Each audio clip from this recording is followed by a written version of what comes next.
चलिए बी की जगह पे क्या मिला था 17, तो हो जाएगा -17 प्लस और minus under root b square मतलब 17 का स्क्वायर क्या हो जाएगा 289 माइनस 4 इंटू 6 इंटू 14 माइनस है तो माइनस माइनस 20 की साइन क्या हो जाएगी प्लस 4 इंटू 6 इंटू 14 अगर हम करेंगे तो मिलेगा 336 डिवाइड बाय 2a 2 इंटू ए की वैल्यू है 6। चलिए सिंप्लीफाई कर देते हैं -17 प्लस और माइनस ये आएगा √625 डिवाइड बाय 12।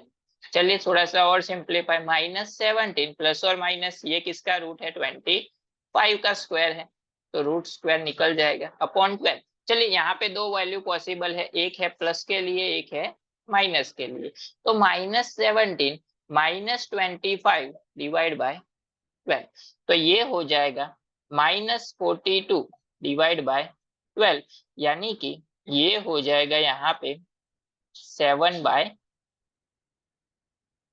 दोनों 6 से कैंसर तो 7/2 मतलब -3.5। अभी देखिए ये वैल्यू क्या है पॉसिबल नहीं है। क्यों पॉसिबल नहीं है? क्योंकि साइन की वैल्यू -1 से 1 के बीच में होती है, इसके लिए ये वैल्यू पॉसिबल नहीं। उसके बाद प्लस के लिए देखते हैं -17 प्लस 25 अपॉन 12। चलिए -17 25 अपॉन 12 मतलब कि 25 -17 क्या मिलेगा 8/12 4 से डिवाइड हो जाएगा 2 एंड 3 तो ये मिल गया हमको 2/3 ये मिली हमको x की वैल्यू, ये पॉसिबल है। चलिए हमने सपोज क्या किया था, तो सपोज किया था हमने p, ये p की वैल्यू मिली 2/3 तो sine square is equal to था p की वैल्यू मिली 2/3 तो sine square is equal to क्या हो जाएगा 2/3 स्क्वायर को हटा देते हैं तो क्या हो जाएगा sine x is equal to plus और माइनस अंडर रूट 2/3। ये हो गया हमारा आंसर। लेकिन यहाँ पे देखिए क्वेश्चन में क्या पूछा गया है, the number of values of x in A interval. Interval क्या है राउंड ब्रैकेट है, इसका मतलब ये हुआ कि π/4 एंड 7π/4 उसमें इंक्लूड नहीं होता। π/4 मतलब 45 साइन 45 की वैल्यू क्या होती है 1/√। चलिए तो साइन का सबसे पहले तो ग्राफ ड्रॉ करते हैं, उसके ऊपर से उसकी कितनी वैल्यूज पॉसिबल है वो पता चलेगी इसीलिए।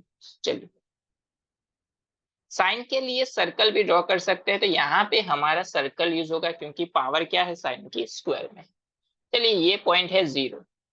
सर्कल कितनी रेडियस वाला होता है 1 रेडियस वाला साइन का सर्कल। ये सर्कल प्रॉपर राउंड नहीं है लेकिन आपको समझना है कि राउंड है।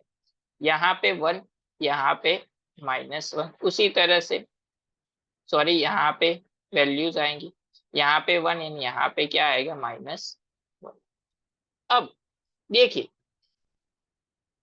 इंटरवल क्या था π/4 क्या वैल्यू होती है 1/√2 1/√2 की अप्रोक्स वैल्यू आती है यहाँ पे, ये है 1/√2 के लिए। उसी तरह से नेगेटिव में यहाँ पे मिलेगी 1/√2 लेकिन √2/3 की जो वैल्यू है वो उससे थोड़ा अपर साइड आएगी, वो आएगी यहाँ पे एंड उसकी नेगेटिव वैल्यू आएगी यहाँ पे।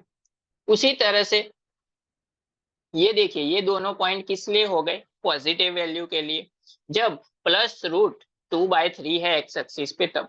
उसी तरह से नेगेटिव है तो यहाँ पे एंड यहाँ पे अगर दोनों को ज्वाइंट कर ले तो ये स्ट्रेट लाइन मिल जाएगी हमको इस तरह से। यानी कि उसके कितने सॉल्यूशन पॉसिबल हुए 1 2 3 एंड 4। तो इसका आंसर क्या हो गया 4 जो हमको पूछा गया था। तो इस वाले क्वेश्चन में हमने क्या किया, सबसे पहले तो जो इक्वेशन था उसको साइन के फॉर्म में सभी को कन्वर्ट किया।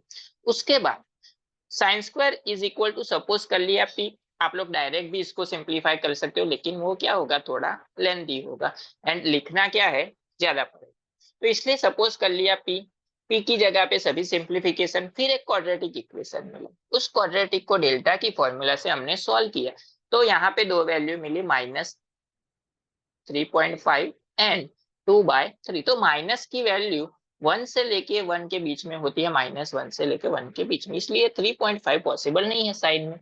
उसके बाद 2/3 वो पॉसिबल है, तो पी ये मिली पी की value, sine p is equal to क्या था, साइन स्क्वायर, तो साइन एक्स हो गया +or -√2/3।